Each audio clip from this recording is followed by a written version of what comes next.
when they were Seattle. Stop. 14 for 14. Stop putting Seattle and the Supersonics with the Oklahoma City Thunder. It's different teams. I don't want to hear about this anymore. They got their team taken away, and now you're going to bring it up and just put salt on the wound?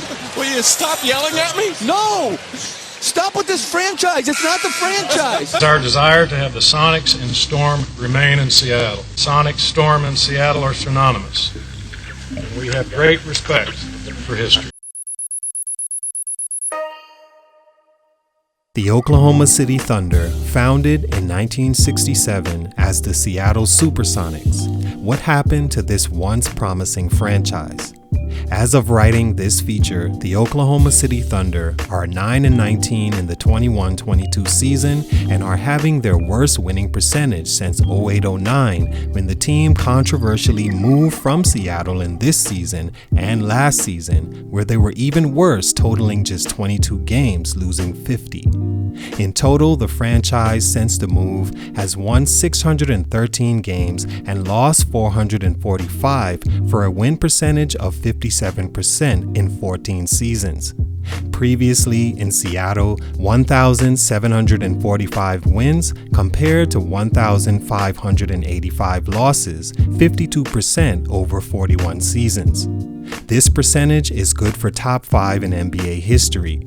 Yet, if I showed you the kind of Hall of Fame talent that's come through this franchise, especially in the last 14 years, you would be surprised to know that in that span, there were 0 championships and 1 finals appearance. Neither Kevin Durant, former NBA MVP, Russell Westbrook, former NBA MVP and first ever draft pick of the Oklahoma City Thunder, nor James Harden, former NBA MVP, has brought a championship to the franchise, one that's been waiting since 1979 to get back to the top of the NBA mountain.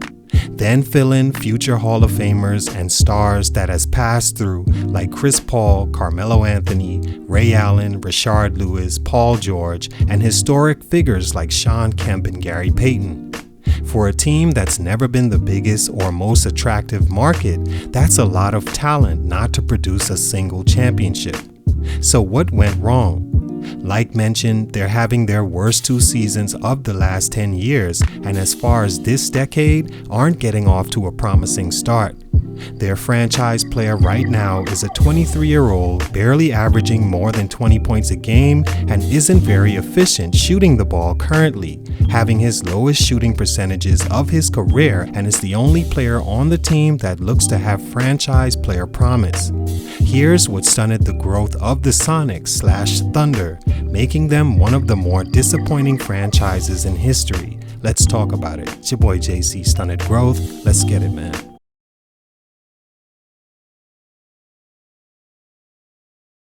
To state the obvious, basketball fans, NBA specifically, feel the loss of the Seattle Sonics as a team in the NBA is a travesty. For me, growing up, watching 90s basketball was everything. It shaped not only who I became because of the skill basketball gave me, but it shaped the memories I had of what I thought was one of the coolest franchises in sports in name, logo, colors, and location.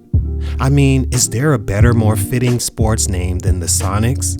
Moving at the speed of sound, or jet as its name is derived, or a younger me, Sega, Sonic rings, and all the athletic ability you could want. Besides that, the old school Sonic jerseys are still the dopest NBA jerseys ever, next to maybe the Grizzlies or Cavaliers. The franchise was initially owned by Sam Schulman from 1967 to 1983, then by Barry Ackerley from then to 2001, followed by Starbucks chairman Howard Schultz until 2006, when it was sold to now owners Clay Bennett, Aubrey McClendon, and Tom Ward, founders of Chesapeake Energy, all from Oklahoma. Their first and last championship came in 1979, one of the few teams to ever win a championship without at least one star, unless you count Dennis Johnson, who became a first-time All-Star that season, averaging 15.9 points a game. That means a guy like Jordan Poole would be a star and franchise player for that team.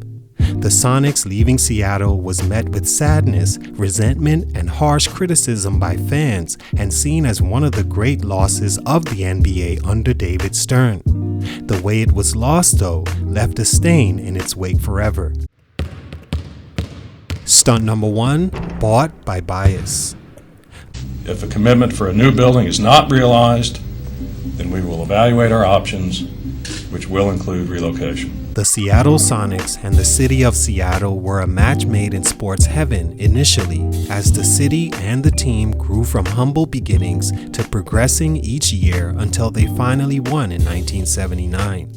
The year prior, the team made it all the way to the finals and lost in Game 7 at home to the Washington Bullets, but still had a parade for the team to celebrate the success of the season. That's how much the city loved their team.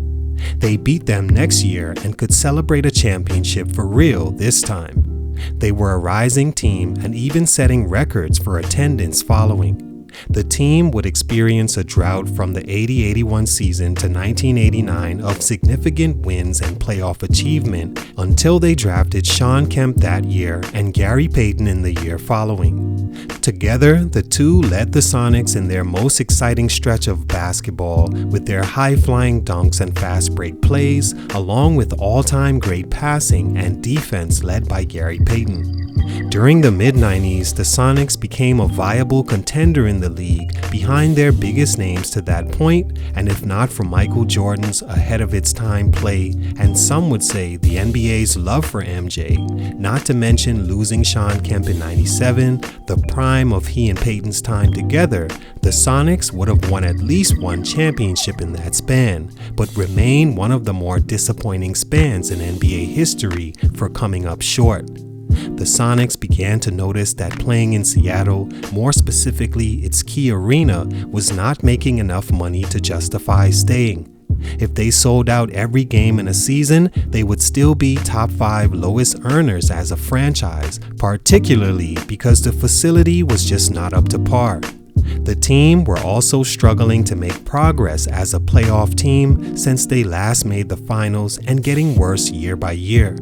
Without winning, not making the money investors or the NBA could be happy with, and even losing profits, the franchise decided to sell the team to an Oklahoma-based group of owners of Chesapeake Energy, who all wanted nothing more than to move the team to their hometown, Oklahoma.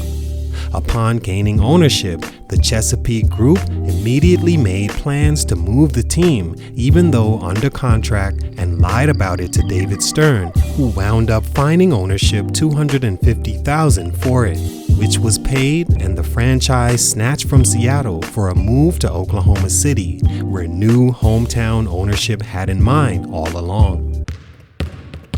Stunt number 2, continuous disappointment.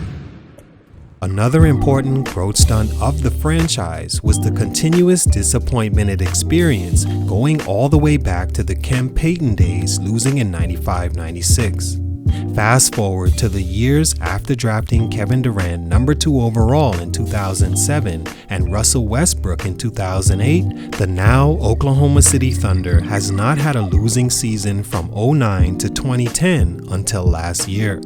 The combination of Kevin Durant, one of the greatest players ever, and Russell Westbrook, triple-double king, along with then six-man and future league MVP James Harden, carried the franchise in its first years after the controversial move, and were just what the team needed to mask the bad blood and business done prior.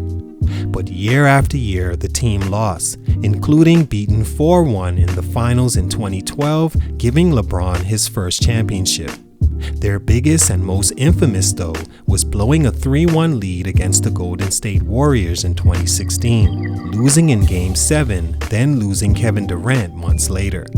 Since then, they've had Carmelo join the team, Paul George, and Chris Paul. They still couldn't win, and today are one of the most disappointing teams in the league. Stunt number 3, losing all their stars. Just like when Sonic the Hedgehog loses his Sonic rings, the Thunder had golden players like 3 MVPs, but none brought any rings. They lost Kevin Durant because the team refused to or weren't able to build a better team around he and Westbrook. Also because I think Kevin resented them for not paying James Harden to keep him on board, as he knew what James was capable of, and in a six-man role, they were lucky to have him. Also, in my opinion, because of Russell Westbrook, who became more difficult to play with as he became his own star for Kevin Durant. With Harden and KD gone, Russ racked up accolades and triple-double seasons, but the team continued to disappoint in the playoffs. They haven't made it to the second round since Kevin Durant left, and eventually they lost Russell Westbrook as well, and missed altogether last season after Chris Paul left for a finals appearance in Phoenix. They now have a roster of literally who's who and do not look like a team heading in the right direction as of the 21-22 season. Sad to see when they had everything not to be that. All in all, with everything this franchise had as far as talent and even regular season success, they are still one of the more disappointing franchises in history for more than just ball games. They left what could have been a great city for an NBA team should they get their act together and build the facilities needed to keep the team, and has since lost their biggest stars along the way as well. With now lottery expectations once again, who knows where this franchise goes from here. But one thing we do know, disappointment is a word engraved in this franchise's history. It's your boy JC Stunted Growth, and I'm out.